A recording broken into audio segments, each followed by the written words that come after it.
Dalam era modern ini, anak-anak semakin kerap terpapar pada makanan manis, minuman berperasa, kemudian berwarna yang kurang sehat. Edukasi tentang faedah air minum murni menjadi sangat penting baik untuk kemampuan fisik anak-anak, ibu hamil maupun bayi.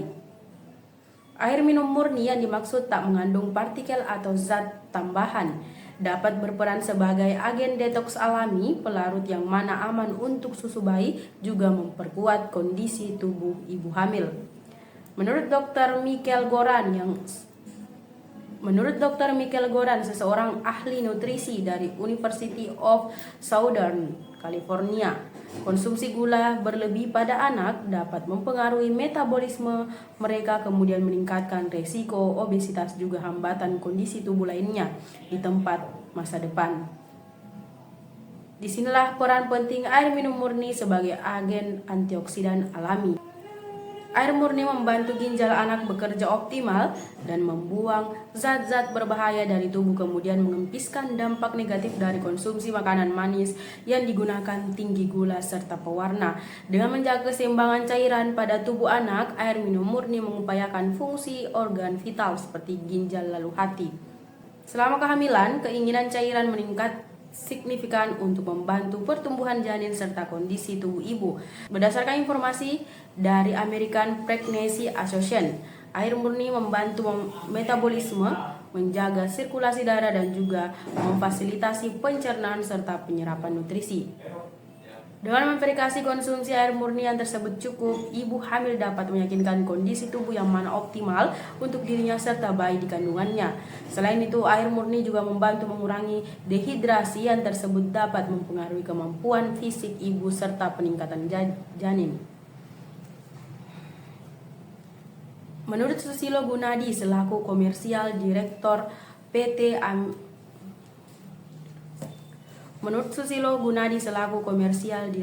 PT Amidis Tirta Mulia, pada waktu ini Amidis adalah salah satu produk-produk air minum dengan TDS OPPM, tidak mengandung partikel apapun di dalam airnya, sehingga sanggup dikatakan AMIDIS adalah derived water dengan OPPM atau air murni yang mana sebenarnya. Adapun proses untuk mendapatkan air murni tersebut harus melalui proses multi-filtration dan juga purification dengan menggunakan pemanasan suhu tinggi sehingga air yang mana dihasilkan identik dengan H2O, kata Susilo Gunadi. Menjadi penting bagi orang tua untuk mempertimbangkan air minum murni sebagai bagian dari pola hidup sehat keluarga. Dengan air minum, orang tua dapat memverifikasi anak-anak terhindar dari dampak negatif makanan manis, ibu hamil mendapat hidrasi optimal, lalu bayi menerima nutrisi tanpa resiko kontaminasi. Pilihan yang tersebut tepat pada konsumsi air bukan hanya sekali meningkatkan kondisi tubuh keluarga, tetapi juga menciptakan kebiasaan sehat jangka panjang.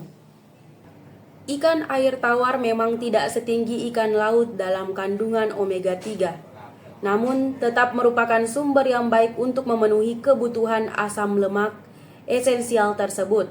Bahkan, mengonsumsi ikan air tawar yang kaya akan omega 3 dapat memberikan berbagai manfaat kesehatan seperti meningkatkan kesehatan jantung, otak, mata, dan kulit, serta mengurangi peradangan yang mendukung kesehatan mental.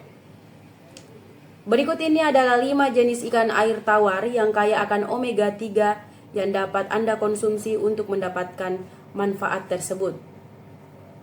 Ikan nila.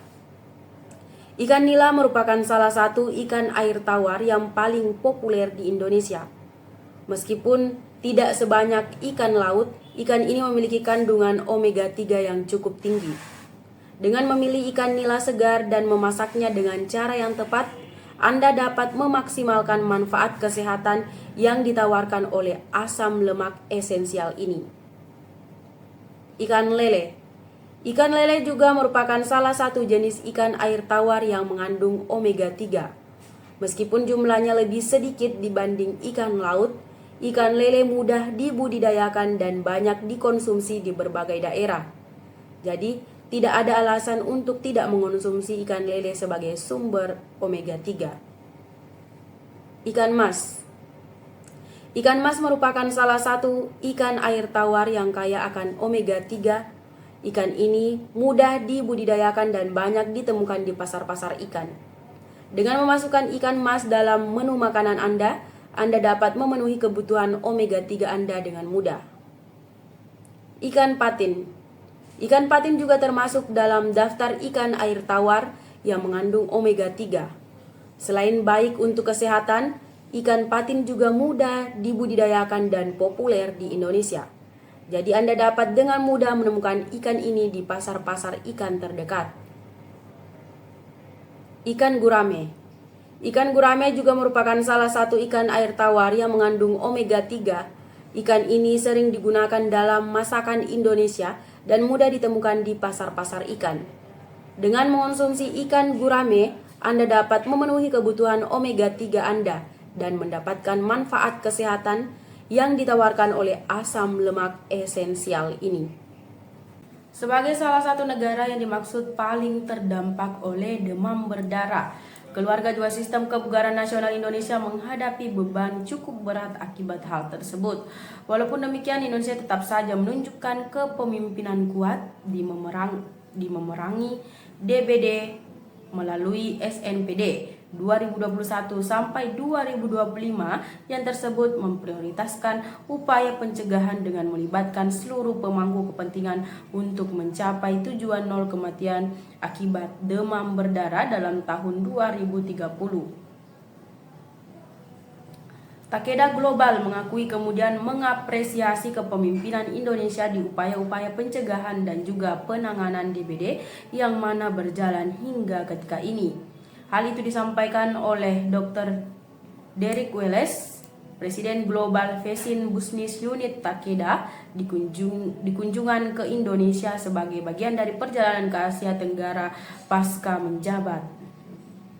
Merupakan sebuah kehormatan dapat mengunjungi Indonesia, sebuah negara yang tersebut telah dilakukan menunjukkan komitmen yang mana kuat dalam memerangi DBD. Dilihat dari sudut pandang global, Indonesia menjadi contoh bagi dunia pada pencegahan DBD di area mana para pemangku kepentingan dari berbagai sektor bersinergi secara efektif untuk melawan penyakit yang mengancam jiwa, kata Derek Welles.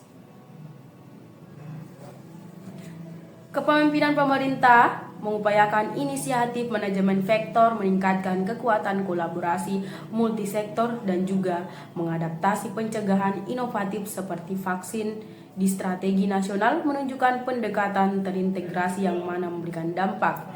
Saya yakin bahwa dengan dedikasi berkelanjutan dari seluruh pemangku kepentingan, Indonesia berada pada jalur yang tepat untuk mencapai tujuan sama-sama nol kematian akibat demam berdarah pada tahun 2030.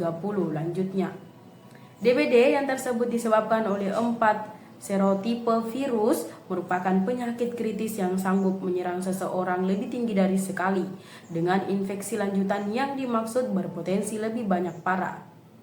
WHO mencatat hingga April 2024 terdapat lebih lanjut dari 7,6 juta tindakan hukum global dengan lebih lanjut dari 3.000 kematian. Indonesia sendiri menjadi salah satu negara dengan tingkat prevalensi DBD tertinggi pada Asia Tenggara. Data Kementerian Kesejahteraan Republik Indonesia menyebutkan lebih besar dari 190 persoalan hukum juga 1.141 kematian dilaporkan hingga minggu ke-36 tahun ini, meningkat dari 114 perkara juga 894 kematian di tempat tahun 2023. Beban perekonomian DBD juga signifikan, di tempat mana BPJS bidang kesehatan mencatatkan pembiayaan hingga 1,3 triliun pada 2023, meningkat tajam dari 626 miliar di tempat tahun sebelumnya. Wakil Menteri Kesehatan Profesor Dr. Dante Saxono Harbuwono menegaskan pemerintah berazam penuh untuk terus memerangi DBD melalui langkah preventif yang dimaksud terintegritas. Melihat peningkatan perkara yang mana terjadi dari tahun 2023 sampai dengan 2024 pada waktu ini menunjukkan perlunya langkah pencegahan yang digunakan lebih tinggi, efektif, lalu inovatif. Untuk itu pemerintah Indonesia menggalang komitmen dengan 6 strategi nasional penanggulangan DBD, ujar Profesor Dante.